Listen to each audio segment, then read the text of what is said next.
Bismillahirrahmanirrahim. Assalamualaikum warahmatullahi wabarakatuh. Alhamdulillahi binikmatil imani wal islam.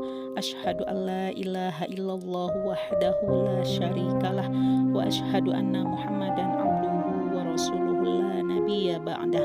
Amma ba'du. Puja dan puji marilah kita panjatkan kehadirat Allah Subhanahu wa Ta'ala. Sholawat beserta salam semoga tercurah limpahkan kepada baginda kita, yakni Habibana wa Nabiyana Muhammad Sallallahu Alaihi Wasallam. Alhamdulillah, pada kesempatan ini kita bisa bertemu kembali pada mata pelajaran pendidikan agama Islam, materi Nabi Muhammad Sallallahu Alaihi Wasallam panutanku. Siapakah Nabi Muhammad Sallallahu Alaihi Wasallam? Nabi Muhammad lahir di Mekah 12 Rabiul Awal tahun Gajah. Peringatan hari kelahirannya disebut dengan Maulid Nabi Muhammad Sallallahu Alaihi Wasallam. Nabi Muhammad Shallallahu Alaihi Wasallam merupakan nabi paling akhir yang diutus Allah untuk menuntun umat di dunia. Beliau merupakan sosok utama dalam sejarah agama Islam. Allah menjadikan Nabi Muhammad sebagai nabi penutup. Beliau menjadi teladan bagi seluruh umat di dunia, baik dari zaman kenabian hingga zaman modern saat ini. Sebagai utusan Allah paling akhir, Nabi Muhammad menyempurnakan ajaran Allah Subhanahu wa Ta'ala yang telah disampaikan oleh nabi-nabi sebelumnya. Ayo simak penjelasannya. Kisah Nabi Muhammad Sallallahu Alaihi Wasallam.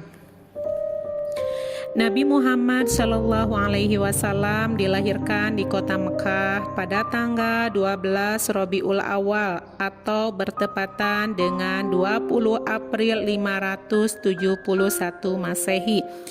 Ayahnya bernama Abdullah dan ibunya bernama Aminah.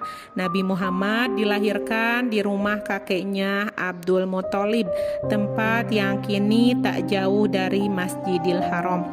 Bayi itu dibawa Abdul Muthalib ke depan Ka'bah dan diberi nama Muhammad yang berarti terpuji. Nabi Muhammad lahir dalam keadaan yatim. Ayahnya telah meninggal ketika ia berusia 2 bulan dalam kandungan ibunya. Abdullah meninggal ketika mengikuti perniagaan ke Syam karena sakit. Salah satu keajaiban menjelang kelahiran Nabi Muhammad adalah ditemukannya kembali sumur Zam-Zam yang telah lama hilang oleh Abdul Muthalib. Peristiwa besar lain menjelang kelahiran Nabi Muhammad lainnya adalah penyerangan pasukan gajah terhadap Ka'bah oleh Abrahah dari Yaman. Masa tersebut kemudian dikenal sebagai Tahun Gajah, yang juga merupakan tahun kelahiran Nabi Muhammad Shallallahu Alaihi Wasallam. Bagaimana kisah masa kecil Nabi Muhammad hingga remaja? Selengkapnya mari kita bahas di sini. Menurut sebagian besar riwayat, ketika baru lahir Rasulullah Shallallahu Alaihi Wasallam disusui oleh ibunya sendiri selama 7 hari, lalu dilanjutkan oleh Suaibah al-Aslamiyah, lalu beliau disusukan kepada Halimatus Sa'diyah dari perkampungan Bani Sa'ad di luar Mekah. Perkampungan tersebut terkenal dengan udaranya yang bersih dan menyehatkan, serta bahasa Arabnya pun lebih asli dan santun dibandingkan dengan daerah-daerah lain di Jazirah Arab. Setelah menyusui Muhammad, keluarga Halimah seolah mendapatkan berkah, ekonominya meningkat dan ternaknya gemuk-gemuk. Ketika kecil, Muhammad telah menunjukkan tanda-tanda kenabian. Beliau mempunyai banyak kelebihan. Pada usia 5 bulan, beliau sudah pandai berjalan. Pada usia 9 bulan, beliau sudah bisa berbicara. Pada usia 2 tahun, beliau sudah bisa menggembala kambing bersama anak-anak Halimah yang lain. Pada usia 2 tahun pula Nabi Muhammad berhenti menyusu. Pada usia 4 tahun, dada Nabi Muhammad dibelah oleh 2 malaikat, yaitu malaikat Jibril dan malaikat Mikail. Hati Muhammad dibersihkan, kemudian dada Muhammad ditutup kembali tanpa bekas. Pada usia tersebut, Muhammad dikembalikan kepada orang tuanya atau ibunya. Saat Muhammad berusia 6 tahun, beliau dibawa oleh ibunya ke Yathrib atau Madinah untuk berziarah ke makam ayahnya dan mengunjungi sanak saudaranya di sana. Dalam perjalanan ke Madinah itu, Ummu Aiman, pembantu yang setia, ikut serta setelah kembali dari Madinah dalam perjalanan menuju Mekah. Di sebuah desa bernama Abwa, tiba-tiba ibunya jatuh sakit. Kemudian mereka beristirahat beberapa hari di sana. Tidak lama berselang, kemudian Aminah meninggal dunia dan dimakamkan di sana. Setelah Aminah wafat, Muhammad hidup dalam pengasuhan kakeknya. Kebersamaan Muhammad bersama kakeknya tidak berlangsung lama. Abdul Muthalib meninggal setelah kurang lebih 2 tahun mengasuh Muhammad. Abdul Muthalib meninggal dalam usia 80 tahun. Muhammad hanya tertunduk dengan cucuran air mata kesedihan. Satu demi satu orang yang disayangi dipanggil olehnya. Muhammad kemudian berada dalam pengasuhan Abu Thalib. Kesungguhan dan kasih sayang Abu Thalib mengasuh Nabi tidak berbeda dengan kesungguhan mengasuh anak kandungnya sendiri. Nabi merasa dikasihi seperti anaknya sendiri, sehingga Nabi menganggap Abu Thalib seperti ayah kandung. Nabi sangat sayang karena merasa dibimbing dan dilindungi pamannya. Meskipun masih muda, Nabi Muhammad adalah seorang pekerja keras dan pantang menyerah. Ketika usia beliau 12 tahun, Nabi Muhammad SAW diajak pamannya Abu Thalib berdagang ke Syam. Saat sampai ke Basrah, mereka bertemu seorang pendeta bernama Bukhaira. Ia adalah seorang pendeta Nasrani yang sangat ahli tentang Injil dan mampu memahami ciri kenabian pada Muhammad. Bukhaira kemudian meminta kepada Abu Thalib agar tidak berlama-lama dalam perdagangan dan segera kembali ke Mekah. Juga meminta menjaga Muhammad dari orang Yahudi. Pada usia ke-40 tahun, Muhammad diangkat sebagai Rasul. Beliau mendapat wahyu pertama saat beruzlah di Gua Hira. Wahyu pertamanya adalah surah Al-Alaq ayat 1-5. Sikap terpuji Nabi Muhammad SAW. 1. Sikap percaya diri Nabi Muhammad SAW. Nabi Muhammad sejak kecil sudah ditinggal orang-orang terdekatnya, tetapi beliau tetap tabah dan sabar serta tidak pernah berputus asa dalam menjalani kehidupan. Beliau juga seorang yang percaya diri dalam berbagai hal. Di antara sikap terpuji beliau yaitu saat berada dalam pengasuhan pamannya Abu Thalib, Muhammad bukanlah anak yang manja dan malas. Muhammad bersikap mandiri, bekerja keras, dan percaya diri mampu melakukan berbagai pekerjaan.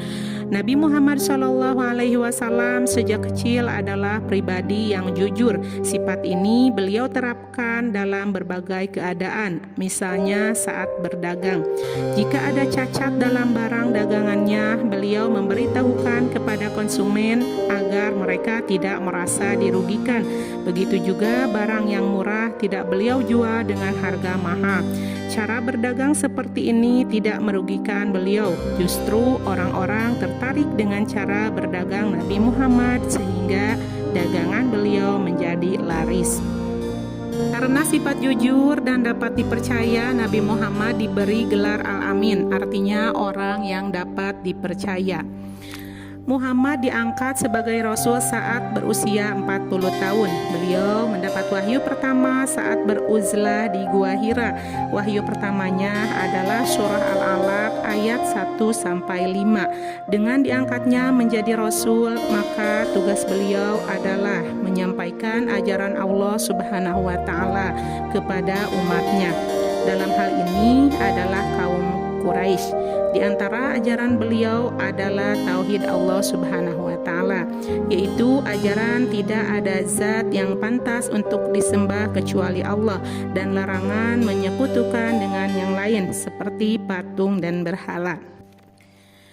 Kaum Quraisy sendiri merupakan kaum musyrik. Mereka mendapat sebutan kaum yang jahiliyah. Mereka menyembah berhala, patung, dan kepercayaan yang lain. Terhadap dakwah Nabi Muhammad SAW, mereka ingkar dan menolak. Kaum Quraisy bahkan menganiaya umat Islam dengan kejam. Bahkan mereka berniat membunuh Nabi Muhammad SAW. Bagaimana dengan Nabi Muhammad SAW?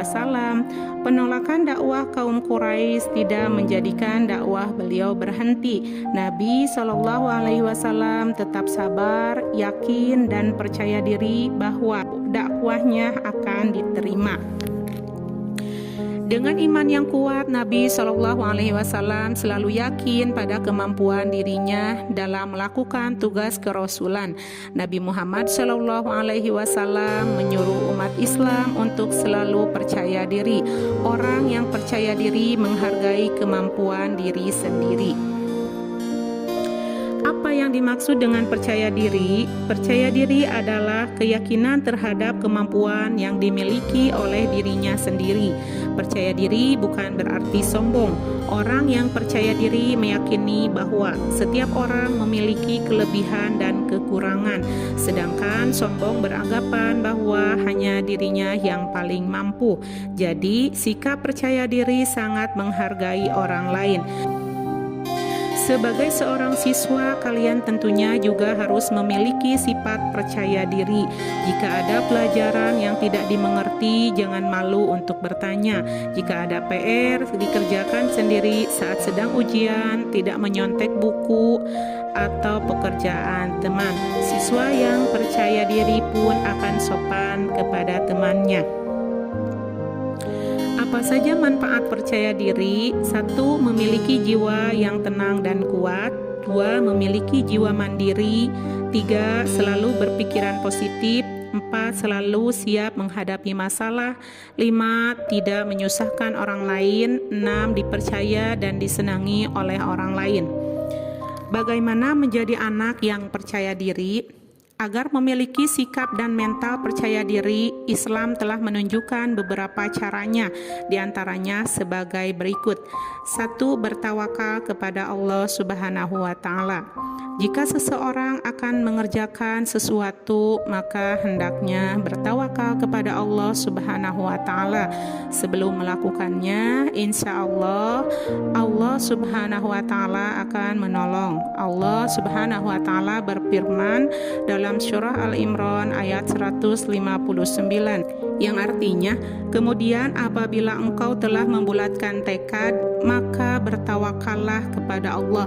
Sungguh Allah mencintai orang yang bertawakal. Quran surah Al-Imran ayat 159.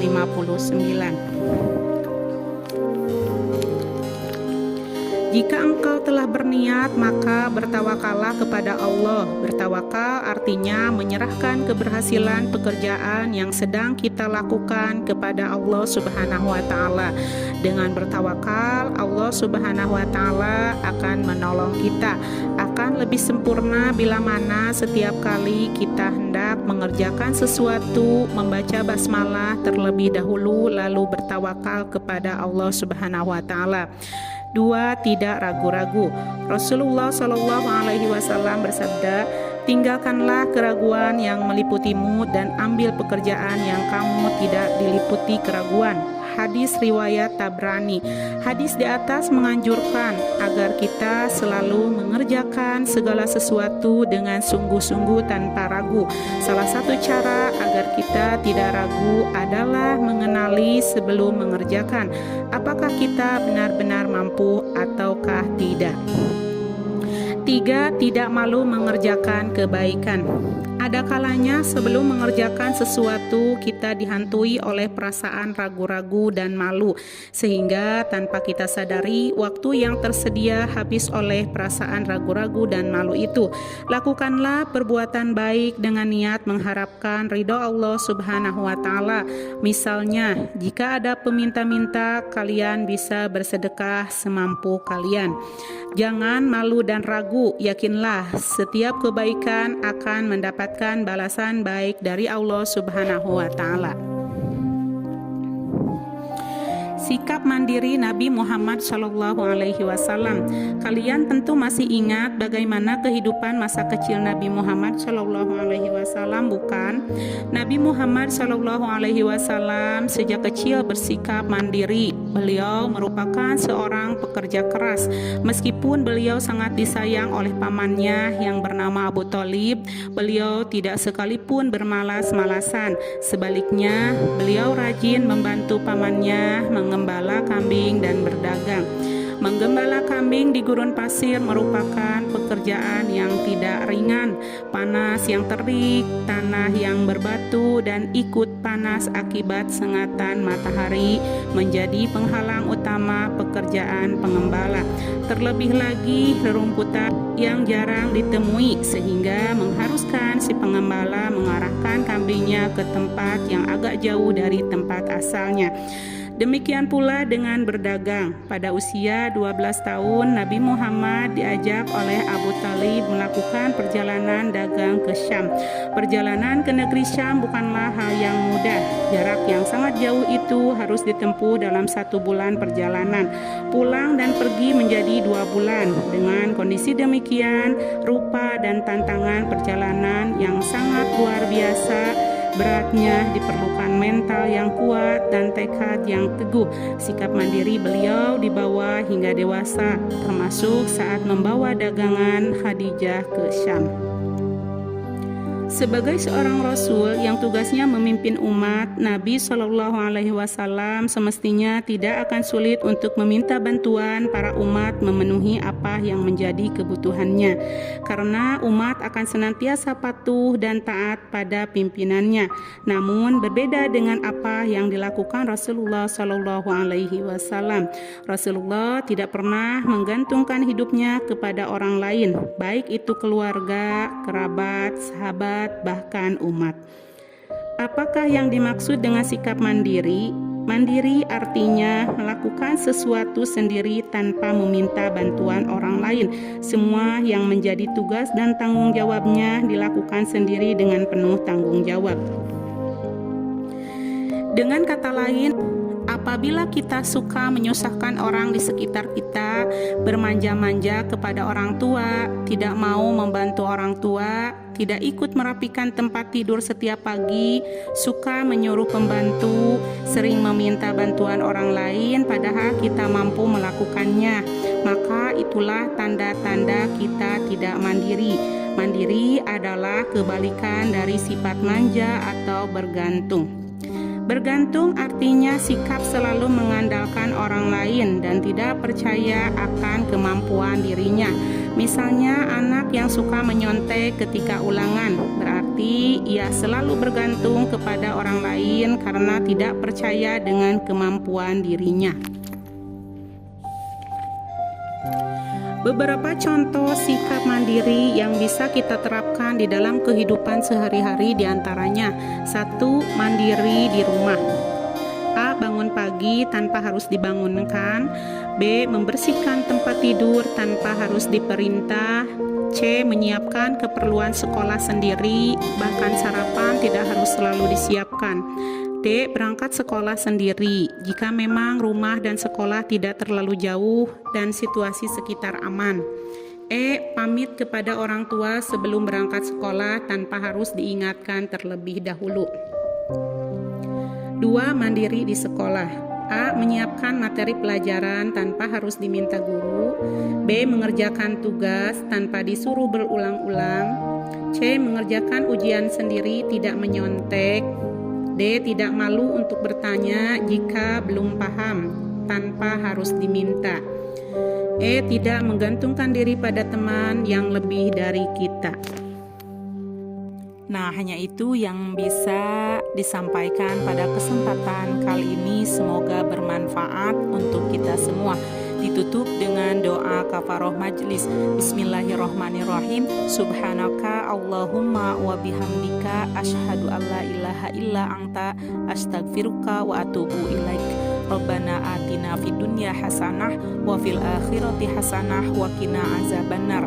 Wassalamualaikum warahmatullahi wabarakatuh.